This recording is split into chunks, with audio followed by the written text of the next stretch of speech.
प्रधानमंत्री नरेंद्र मोदी सदन में खड़े होकर के बोल रहे हैं कि हमारे पास 53 लाख मीट्रिक टन कच्चा तेल है और भारत में हर रोज कितने तेल की खपत है उसके बारे में मैं आगे आपको बताऊंगा। कितने दिन का तेल बचा हुआ हमारे पास, लॉकडाउन कब लगेगा, इन सब मुद्दों पर मैं विस्तार से चर्चा करूंगा, आपको बताऊंगा। लेकिन उसके पहले सरल व्यंग है। ये कहते हैं 53 लाख टन मतलब 38 से 39 मिलियन बैरल तेल हमारे पास है। भारत की मांग है हर रोज 5 मिलियन बैरल प्रतिदिन, मतलब भारत को हर रोज 5 मिलियन बैरल चाहिए होता है। इतना हम लोग कंज्यूम करते हैं। इसका मतलब यह है कि हमारे पास सिर्फ 7 से 8 दिनों की तेल सप्लाई है। उसके बाद हम लोग क्या करेंगे पता ही नहीं। हे महामानव, आप संकट से उबार रहे हैं या संकट में डालने का काम कर रहे हैं, ये चर्चा इस वक्त यही है। और अब ग्रोक क्या कुछ कह रहा है बताऊंगा। लेकिन सरकार अपनी पीठ चाहे कितना ही क्यों ना थपथपा ले, लेकिन सच है देश के लोगों को एलपीजी सिलेंडर मिलने में काफी दिक्कत हो रही है। सुबह 4 बजे, सुबह 5 बजे से लोग अपना काम धाम छोड़ करके लाइन में लग रहे हैं। दलित हैं, पिछड़े हैं, आदिवासी हैं, बहुजन समाज के लोगों को गैस नहीं मिल पा रहा है क्योंकि बहुजन समाज के लोगों की पहुंच उस कदर नहीं है जिस प्रकार की पहुंच मनुवादी लोगों की है। ग्रोक भी साफ तौर पर देखिए क्या बोल रहा है। ग्रोक कहता है, मैंने ग्रोक से पूछा भारत को रोज कितने मिलियन या मीट्रिक टन कच्चा तेल चाहिए होता है। ग्रोक कहता है कि भारत को रोजाना करीब 5.3 से 5.6 मिलियन बैरल कच्चा तेल चाहिए होता है, यानी लगभग 7 लाख मीट्रिक टन से ज्यादा। हमारे पास कितना मीट्रिक टन है? नरेंद्र मोदी ने बताया 53 लाख। तो आप डिवाइड कर सकते हैं। और वहीं वर्ल्ड मीटर के मुताबिक 2024 में भारत को 5.6 यानी 5.6 मिलियन बैरल प्रतिदिन खपत थी। और वहीं ग्लोबल फायर पावर के मुताबिक 2026 के लिए 5.27 यानी 5.27 मिलियन बैरल प्रतिदिन खपत है।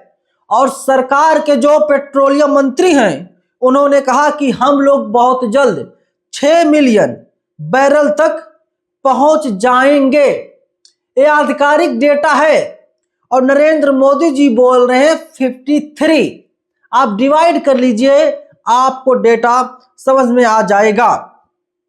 और इसके अलावा ग्रोक आगे भी कहता है, जो बात तमाम सरकार में काम करने वाले लोग, जो तमाम सपोर्टर हैं मोदी जी के, वे लोग बोलते हैं कमर्शियल स्टॉक यानी रिफाइनरी और ओएमसी के पास अभी 74 दिन तक का कुल स्टोरेज कैपेसिटी है।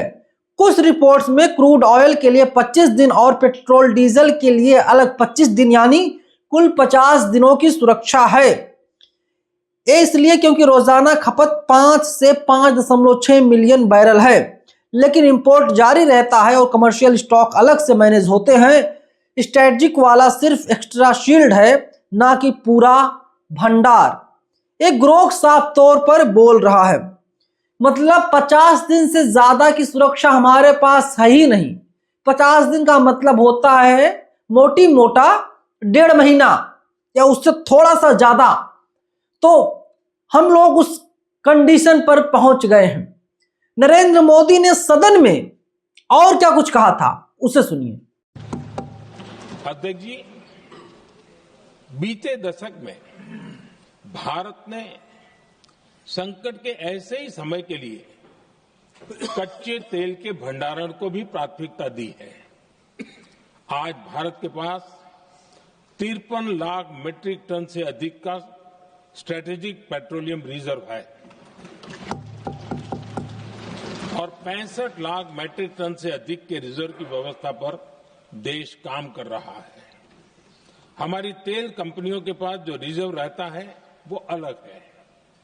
बीते 11 वर्षों में हमारी रिफाइनिंग कैपेसिटी में भी उल्लेखनीय वृद्धि हुई है। अध्यक्ष जी, सरकार अलग अलग देशों के सप्लायर्स के साथ भी लगातार संपर्क में है। प्रयास ये है कि जहां से संभव हो वहां से तेल और गैस की सप्लाई होती रहे। भारत सरकार गल्फ और आसपास के शिपिंग रूट्स पर निरंतर नजर बनाए हुए है। हमारा प्रयास है कि तेल हो, गैस हो, फर्टिलाइजर हो, ऐसे हर जरूरी सामान से जुड़े जहाज भारत तक सुरक्षित पहुंचे। हम अपने सभी वैश्विक सहयोगियों के साथ निरंतर संवाद कर रहे हैं ताकि हमारे मैरीटाइम कॉरिडोर सुरक्षित रहे। ऐसे प्रयासों के कारण बीते दिनों हॉर्मुज स्ट्रेट में फंसे कोरोना महामारी से निपट लिए, हो सकता है आगे कोई और बड़ी मुसीबत आ जाए, हम लोगों को तैयार रहना होगा। ये नरेंद्र मोदी का बयान है। तो आप अंदाजा लगाइए कि नरेंद्र मोदी चाहते क्या हैं, हमारी तैयारी कैसी है। हमारा रुपया हर रोज गिरता जा रहा है, रुपये की लगता है कोई वैल्यू ही नहीं है, जबकि हम तो लड़ाई भी नहीं है ना, तो हम अमेरिका और इजराइल की तरफ से मारकाट कर रहे हैं और ना ही ईरान की तरफ से हम अपना बचाव कर रहे हैं। हमारा कहीं कोई नामो निशान नहीं है। नरेंद्र मोदी फादरलैंड बता दिए इजराइल को, मदरलैंड भारत को बता दिए, वो अलग मुद्दा है। लेकिन अहम मुद्दा है कि भारत के लोग अब क्या करेंगे। कोरोना लॉकडाउन हुआ, लॉकडाउन आया देश में, लगा लोग घरों में पैक हो गए, तो कम से कम गैस तो हम लोगों को मिल रही थी, सिलेंडर मिल रहा था। लेकिन अब लगता है कि गैस सिलेंडर भी नहीं मिलेगा। कल मैंने ही सवाल उठाया था, उसी सवाल को मैं दोबारा से पूछ रहा हूं। खबरें सामने आ रही है कि 14 किलो वाला सिलेंडर वही रहेगा, लेकिन उसमें 14 किलो की जगह 10 किलो गैस मिलेगा। और अगर 14 किलो का गैस सिलेंडर 1 महीना 28 दिन चलता था आपके घर में, जब 10 किलो आएगा 19-20 दिन में खत्म हो जाएगा। तो फिर आप क्या करेंगे, फिर से लाइन में लगेंगे। मतलब हम लोग पैसा दे रहे हैं और ऐसा लग रहा है कि सरकार हमें गैस दे करके एहसान कर रही है, जबकि सच है कि सरकार को हमने बनाया। हमें सपने दिखाए गए कि ये तो बड़ा अच्छा आदमी है, देश को संभाल लेगा, देश सुरक्षित हाथों में रहेगा, कोई आतंकवादी घटना नहीं होगी। अगर हमारा एक सिर आतंकवादी ले जाएंगे तो हमारे देश की सरकार 10 सिर लेकर के आएगी। क्या हो रहा है, पहलगाम आतंकी हमला हुआ, भारत पाकिस्तान का युद्ध स्टार्ट हुआ, ट्रंप के कहने पर रोक दिया। कौन है भाई ट्रंप, भारत का माई बाप है क्या? ट्रंप ने इजाजत दे दी, आप रूस से तेल खरीद सकते हैं अगले 1 महीनों तक। तो फिर सरकार के होने और ना होने का क्या फायदा? मतलब अमेरिका बताएगा। और अब जिस प्रकार खबरें आ रही, कहा जा रहा है कि सिर्फ 5 और 6 दिन का हमारे पास स्टॉक स्टोरेज है। अगर ये बात सच है तो वाकई बहुत चौंका देने वाला मामला है, बहुत गंभीर मामला है। सरकार को बोलना चाहिए।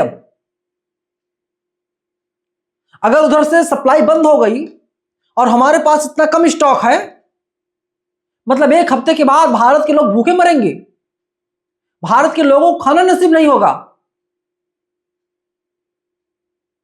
आप सोचिए हम लोग कितने सुरक्षित हैं।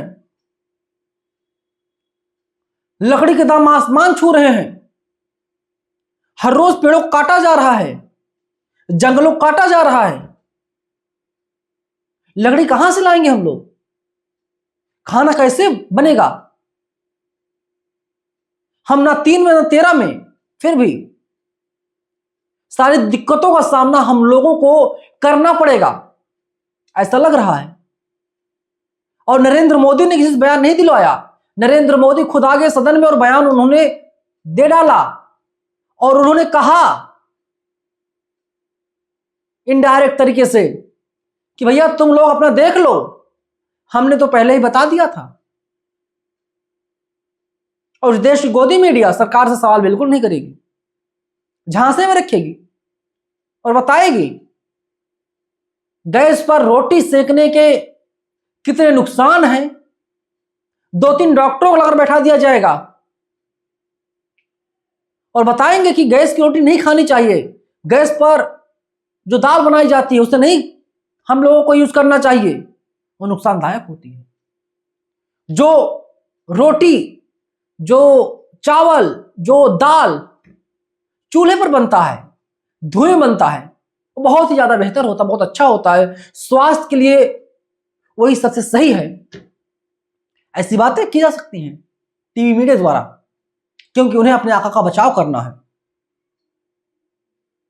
और जो असल सवाल है, असल मुद्दे हैं, उससे ध्यान भटकाना है।